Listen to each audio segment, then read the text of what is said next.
Ladies and gentlemen, you are watching yet another episode of Eric Lima Shenanigans of 1977. It's Thursday night, and you know what that means. It's time for your TNA Event Center Wrestling Report. And now here's the man to give you that report, Mr. Eric M. Lima. Thank you very much, Mr. Announcer, sir. Well, hello there, everyone. Welcome to yet another episode of Eric Lima Shenanigans of 1977. Episode 1459 of the show. How's it going, everyone? We just finished up Rant and Rave, a little bit of overtime. We got some sports, before we get to what's happened on TNA Impact tonight, because it was over not too long ago in Cincinnati, Ohio. Some big news. The Celtics are leading 86-66 in Game 1 against the Dallas Mavericks, so they still got the fourth quarter to go. So hopefully the Celtics keep their foot on the gas, and hopefully they can keep the lead, but we know Dallas is a very tough team. The Celtics cannot underestimate the Dallas Mavericks like any stretch of the imagination. Meanwhile, the Red Sox are molly-whopping the White Sox 13-2, and Jimmy Westbrook hit his first Major League home run in the game. Yay! Go for it, man. So the Sox, well, they need an offensive explosion. They're getting it tonight, I'm telling you. So I am so glad that the Red Sox are winning. So, had a lot of fun with the show. Oh, but Phoebe. That's all. All you gotta do is when Obafemi really gets to the heel point and starts making fun of the people, and you go, Phoebe, hey Phoebe. Like they say Mr. Feeney from Boy Meets World. It's hilarious. It was, I think, the way Jordan mispronounced his name, it's Femi, but Phoebe sounds funnier though. I can't stop laughing. Hey Phoebe,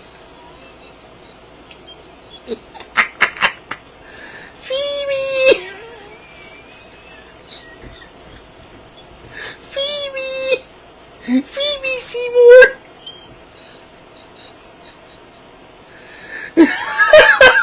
Still can't get over it. It's a Phoebe.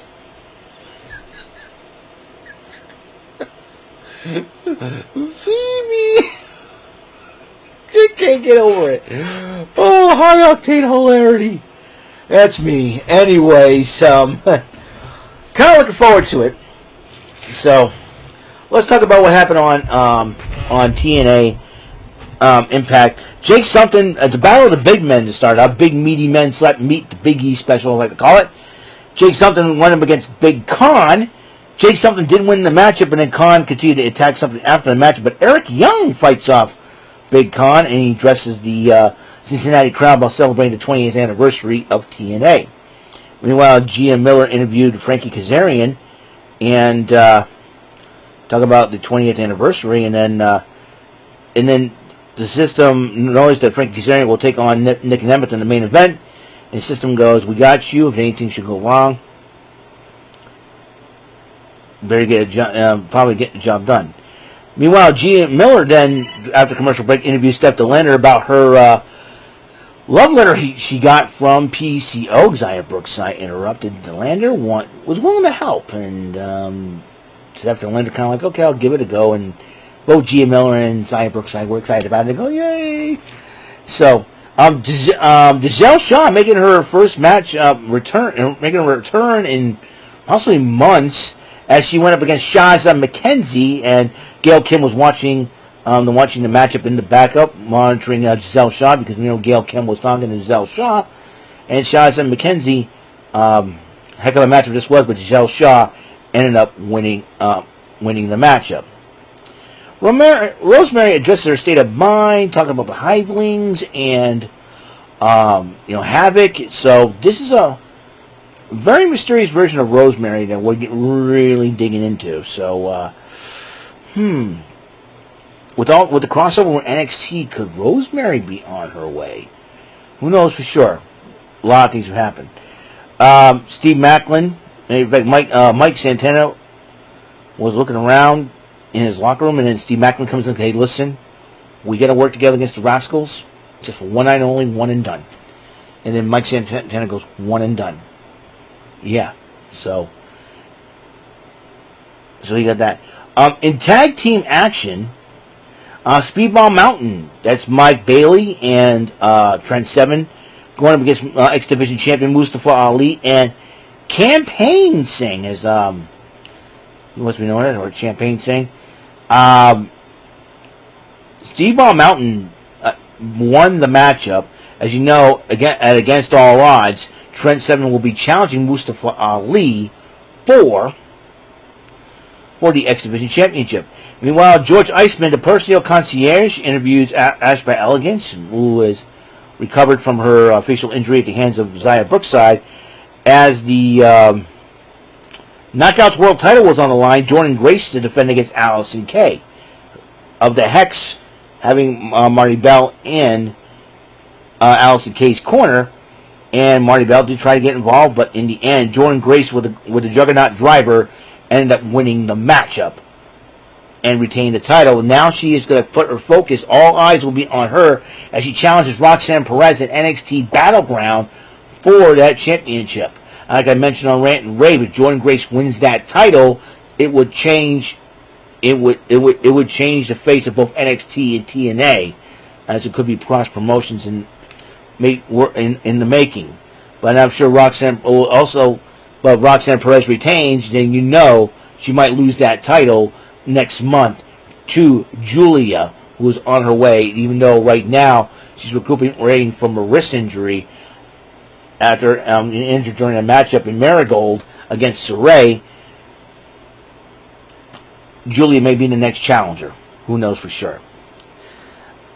And DMTV with Sami Callihan, and his subject of interest was Jonathan Gresham.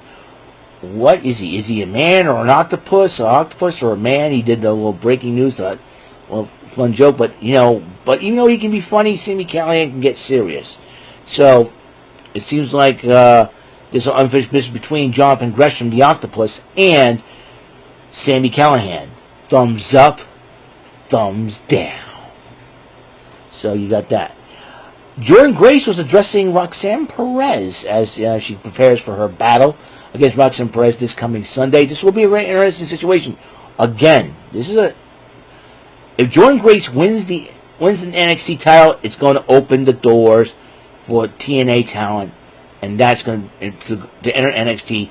And NXT could really kick up a notch, man. Let me tell you, this could happen. But I picked Roxanne Perez to retain because I'm sure they're preparing her for Julia. But let's one step at a time first, and we'll see what happens. So another title was on the line. The Digital Media Championship was on the line as Laredo Kid defends against AJ Francis, and Rich Swann was in AJ Francis' corner. Rich Swann tried to get involved in the matchup a couple of times. Laredo Kid fought him off, but in the end, ladies and gentlemen, the winner of the match and new Digital Media Champion, AJ Francis, a.k.a. Top Dollar, or as Michael Cole likes to call him, Flop Dollar, but AJ Francis is now the champion. And Jordan Grace did address Roxanne Perez about an upcoming matchup at Battleground. It will be a very interesting situation, to say the least. Meanwhile, the main event, Nick Nemeth going one-on-one with Frankie Kazarian. Is known Nick Nemeth and his brother Ryan to challenge Eddie Edwards and Brian Myers of the System for the tag team titles, and against all odds. And Jordan Grace, by the way, will have an open challenge at Against All Odds.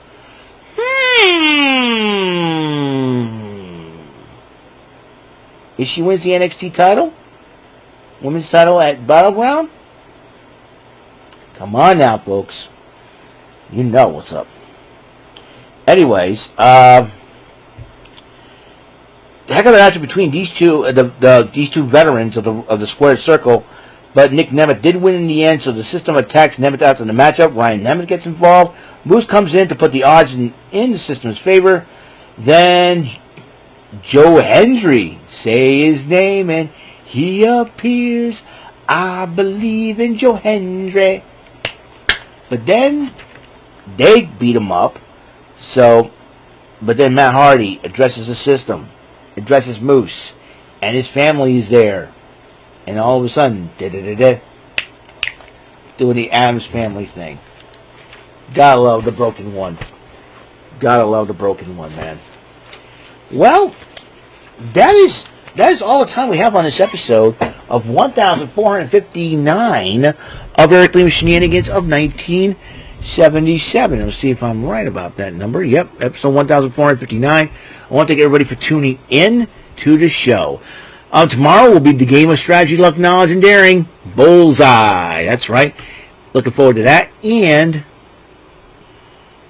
WWE SmackDown, NXT Level Up, AEW Rampage back as much as time. Mina Shirakawa will be in action going up against the Professor, Serena Deeb. Looking forward to that matchup. Looking forward to see what the lovely Mina Shirakawa, that lovely little Manx, will be up to. So, until the next episode comes rolling around, Mr. Announcer, take us home. That is all for today's episode. This is your announcer speaking for Eric Lima Shenanigans of 1977. A Big Beefy E, doing for Bob Saget Productions, and in association with a Raven Bofa Telepictures and Distribution. Thank you for watching today's episode. Tune in next time for another episode of Eric Lima Shenanigans of 1977. Goodbye for now.